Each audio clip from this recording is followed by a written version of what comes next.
বাবার ছোট্ট মেয়ে, ভাইয়ার কলিজার টুকরা, আম্মুর দুষ্টু রাজকন্যা, এত ভালোবাসা থাকতে অন্য কারো ভালোবাসার জন্য মাথা নত করবো?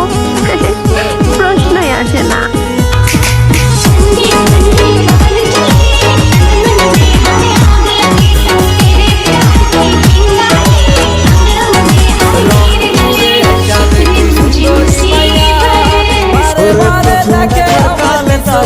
Yeah.